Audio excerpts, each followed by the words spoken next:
Hello tout le monde, j'espère que vous allez bien, on se retrouve dans un nouveau vlog lecture. J'ai si hâte de vous faire ce vlog lecture puisque on part sur le vlog lecture du Tarot Books Challenge. Je sais plus jusque quand il dure, mais en tout cas il démarre le 1er avril et je pense jusque fin avril. Et donc je me suis fait une petite pile à lire que vous pouvez retrouver sur mon compte Instagram. J'ai fait un réel dessus parce qu'il n'y a pas non plus beaucoup de livres, en tout cas pas assez pour que je puisse en faire une vidéo. Et du coup j'ai commencé mon premier livre de la pile à lire. Vous l'avez vu, c'est The Prison Healer de Lynette Noni. C'était un livre qui me faisait très envie, je l'ai dans ma pile à lire depuis un long moment. Je crois que depuis que le tome 1 est sorti en anglais, donc ça remonte. Et là, ça y est, je me suis décidée à le lire et il est temps. Je n'en vois que de super bons retours, donc je me dis que ça ne peut que le faire. Donc voilà, je venais juste vraiment introduire le vlog parce que je peux pas vraiment vous faire de date lecture. Je suis au chapitre 3. En tout cas, j'adore, je suis à fond. On est le 1er avril et j'ai pas beaucoup lu, mais c'est pas grave. En tout cas, je pense pas que je vais lire énormément. En ce moment, je joue beaucoup aux Sims et Animal Crossing, plus que ce que je ne lis, donc c'est un peu dommage pour un challenge, mais écoutez, c'est pas grave. Pour l'instant, ce que j'ai lu, c'est assez intéressant, c'est pas mal, la plume est assez fluide, c'est rapide à lire, donc écoutez, on va voir ce que ça donne.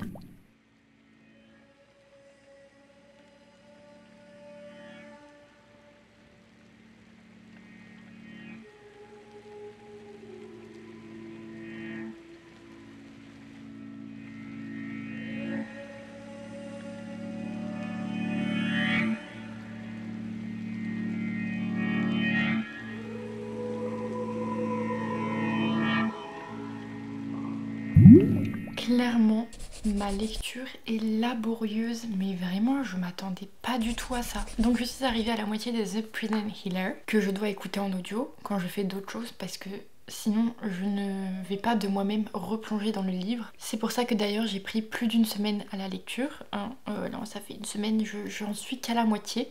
Donc ce vlog va continuer encore pour une petite semaine. Qu'est-ce que c'est compliqué? Vraiment, je ne sais pas. Ça le fait pas du tout avec moi. Je me suis dit c'est parce que c'est le début, etc.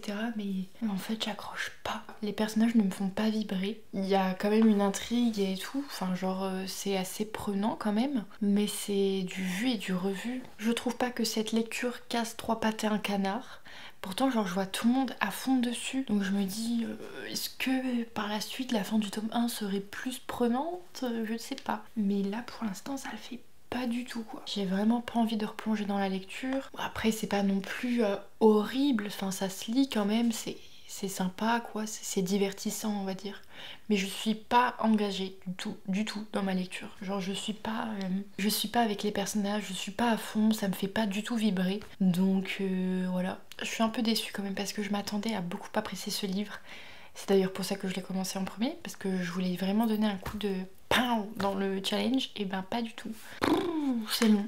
Ce matin j'ai lu 3 heures, et ben j'avais l'impression que j'avais lu des heures et que j'allais bientôt finir le livre. Je sais pas comment expliquer, genre c'est long, il se passe pas grand chose, il y a des petits trucs par-ci par-là, mais c'est pas du tout accrocheur quoi. Donc bon, là je vais remettre mon petit casque et puis je vais écouter mon livre. Et donc je l'avance en 1.4. Par contre, point hyper positif sur le livre audio, c'est que j'aime beaucoup la narratrice. J'aime beaucoup son accent et c'est hyper fluide. Elle change aussi les voix, donc en fonction des personnages, elle fait des différentes voix et tout. Vraiment, j'aime les livres audio comme ça fait passer le temps plus vite. Donc là, j'ai déjà lu 8 heures. On est parti.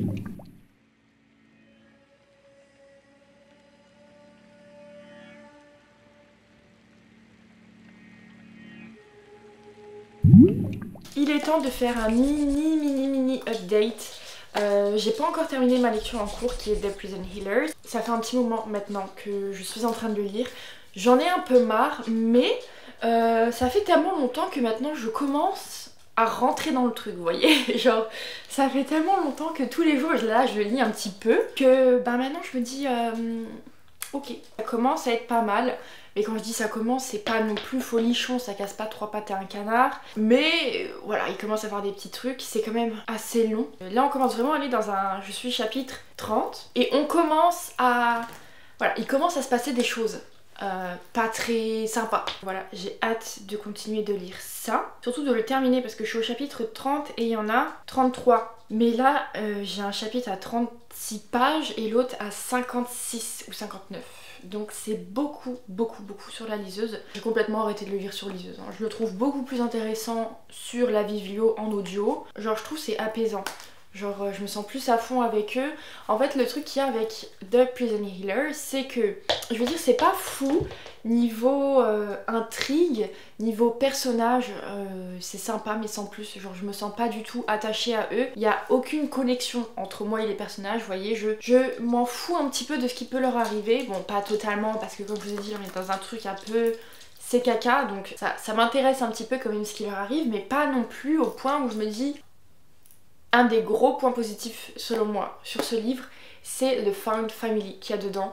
En fait c'est ces personnes qui sont en prison depuis, pour Kiva, depuis 10 ans.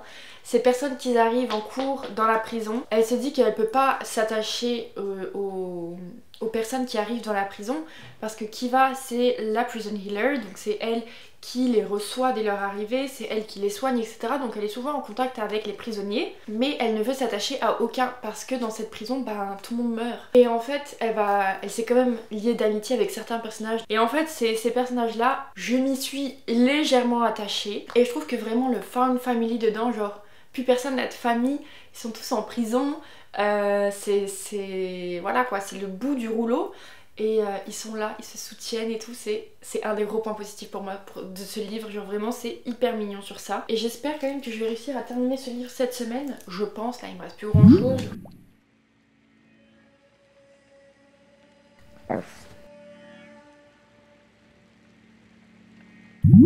Ok, cette lecture c'était vraiment quelque chose de compliqué. Mais Seigneur, je n'y croyais plus. Alors j'ai commencé ce livre il y a 10 jours, 11 jours, 12 jours, je sais plus, un moment. Je pensais accrocher dès le début. C'était sympa, mais sans plus. Ça cassait pas trois pattes à un canard, vous voyez. Donc genre j'étais un peu dubitative par rapport à tous les avis hyper élogieux qu'il y avait autour de ce livre. Je me suis dit mais what, je lis pas le même livre que les autres personnes ou comment ça se passe? Est arrivé la moitié. Je n'en pouvais plus, c'était long, c'était chiant. J'étais pas du tout attachée au personnage. Je voyais les trucs venir à 10 000. Vraiment c'était pas agréable. Et je me suis dit que j'avais pas envie de le DNF. Parce que c'était une trilogie que j'avais vraiment pas envie de le DNF. Je me suis dit, Clo, mets-y un peu du tien, donc continue, persiste. Je sais pas, je pense les derniers 20% étaient des pépites. C'était incroyable. Les derniers 20% ont remonté ma note de ce livre, mais vous n'imaginez même pas. Genre vraiment, les 20%, les derniers 20%, je me suis dit, mais quoi? Mais quoi? Genre j'ai surkiffé les personnages, j'ai vraiment surkiffé les persos. Je sais pas, je les trouvais beaucoup plus vivants, il se passait plein de choses, il y avait vraiment beaucoup plus d'action, à tel point que j'ai chialé à la fin. J'ai chialé. Ce livre, je ne l'ai pas aimé et j'ai chialé. Donc genre, j'ai pleuré la mort sur la fin de ce livre. La révélation que j'avais vu venir à 10 000, c'était même pas la plus grosse. Genre oui, je l'ai vu venir, mais il y a plus gros. Les derniers mots du dernier chapitre, de la fin. Quoi?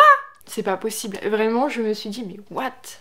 Mais qu'est-ce que c'est? Voilà, bref, je suis trop à fond, trop contente de cette fin de lecture pour le coup. Et donc là, je sais pas du tout quoi lire. J'ai envie de continuer à lire The Prison Healer. Je me dis maintenant, tant que je suis lancée et que je suis à fond dedans, continuons sur cette lancée parce qu'après je vais tout oublier, ça sera plus pareil. I'm back.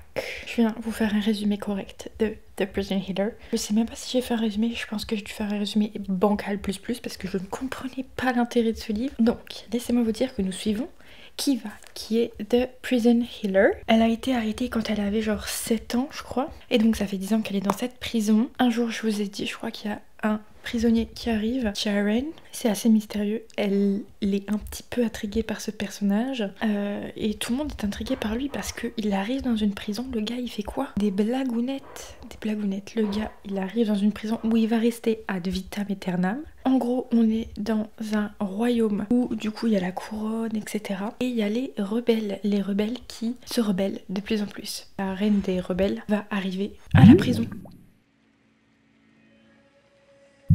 Je vous reprends pour vous faire un update de ma lecture de The Gilded Cage de Lynette Noni. J'avoue que j'aime beaucoup plus ma lecture que The Prison Healer. Je sais pas comment dire, mais genre là je suis à fond les ballons. Là on part vraiment sur un amour impossible, un peu enemies to lovers. avec des guillemets. J'adore vraiment, là, on comprend vraiment l'enjeu. On comprend, il y a un enjeu quoi, il y a un truc. Ça peut être après, je pense, pas fifou non plus, c'est pas non plus un truc qui casse trois pattes à un canard, mais c'est bien fait, je trouve. Donc je suis ravie de ça. J'aime beaucoup le début, pour l'instant j'ai lu 22% en 2 jours, enfin j'ai pris 2 jours. En quelques heures, ça se lit vraiment rapidement. J'aime beaucoup le cousin de Jaren, je sais plus comment s'appelle le cousin. J'aime beaucoup à tel point que genre mon cœur vacille entre Jaren et son cousin. Je ne sais pas du tout. T'en penses quoi, Talinou? Donc voilà pour l'instant ma lecture que j'apprécie énormément. Là je pense que je vais aller lire un petit peu. Vraiment hâte de continuer ma lecture.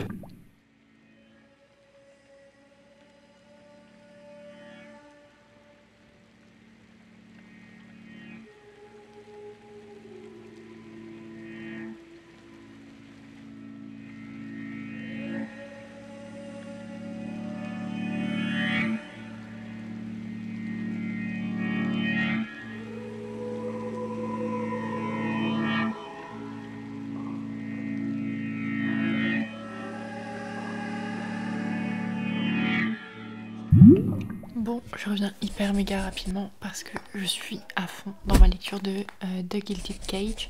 J'en suis à 49%, chapitre 18. C'est incroyable. Vraiment ce qui se passe, je suis choquée par tout ce qui se passe. Je suis méga frustrée parce que, vous voyez, il y a un truc qui fait que c'est un peu tendu. Et en fait, moi j'ai vraiment envie que ce truc tendu, ça explose, que la vérité éclate au grand jour, vous voyez. Et donc j'attends ce moment avec impatience. Je me dis mais qu'est-ce qui va se passer? Et genre c'est un des rares livres que je suis en train de lire et où je me pose vraiment la question de comment ça va se terminer. Pas comment ce livre-ci va finir, mais comment l'histoire en général va se terminer. En général je me fais souvent happer par les histoires et je suis à fond dedans, donc je me pose pas vraiment de questions. Mais là je me dis c'est pas possible, quelle va être la fin de cette saga? Vraiment, je suis outrée. Donc là, il est 21h24, on est le 16 avril et j'aimerais bien finir ça cette semaine. J'ai vraiment trop envie de finir ça cette semaine. Je suis à fond. À fond, à fond, à fond.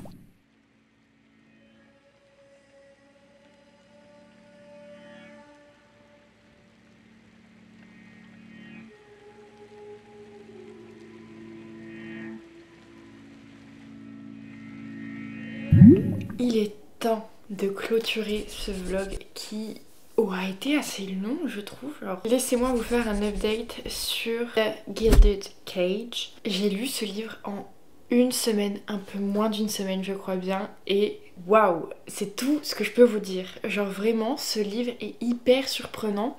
Alors je trouve déjà l'intrigue et l'histoire hyper bien faite, c'est hyper intéressant, c'est méga addictif, on est à fond dedans parce qu'il y a vraiment de gros enjeux, de grosses révélations à venir, donc on est à fond dedans. Et puis quand on est dans la lecture, on pense à plein de choses, on se dit ah oui ça va être comme ça, donc on fait des théories.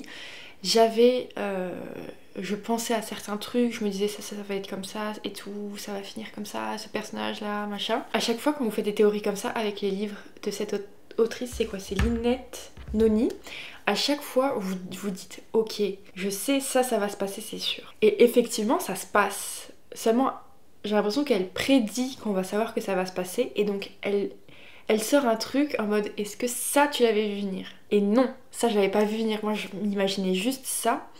Et elle fait et puis ça tu l'as vu venir et cette situation est-ce que tu l'as vu venir? Et genre la fin de The Gilded Cage, je suis absolument admirative des personnes qui l'ont lu en français, qui ont lu le tome 2 et qui ont dû attendre la sortie du tome 3. Genre vraiment, je suis admirative de votre patience parce que moi, zéro. C'est-à-dire que là, je vais enchaîner avec le tome 3. C'était pas du tout prévu et vu comment le tome 1 avait commencé, je ne me suis jamais imaginé que j'allais lire la trilogie à la suite. Eh bien si, je vais lire la trilogie à la suite. C'était pas du tout prévu dans mon Tarot Books Challenge, donc il va falloir que je réadapte les catégories pour les faire rentrer dedans. Je ne me vois pas faire autrement en fait. C'est impossible pour moi de ne pas lire la suite, tellement la fin de ce tome 2, c'est mon avis pour cette saga. Le tome 1 été.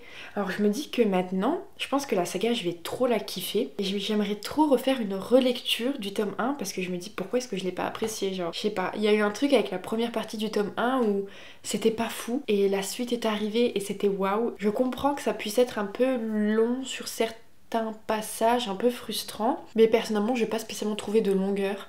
J'étais juste à fond dedans, sous pression, sous tension. La fin est arrivée, je voulais pas finir la fin hier soir. Au vu des derniers chapitres, je me suis dit c'est impossible que je me laisse ça pour ce matin. Donc hier soir, j'ai fini le livre, je l'ai dévoré, mais vraiment dévoré. Donc je suis trop contente. Si jamais vous hésitez à vous lancer dans cette lecture, bah n'hésitez plus, vraiment. Même si vous trouvez que le tome 1 il est bof, je trouve que la suite vaut vraiment le coup. En tout cas de mon point de vue, parce que c'est ce qui m'est arrivé. Et j'aurais été tellement déçue de n'avoir jamais continué la trilogie. Genre je suis contente de l'avoir continuée.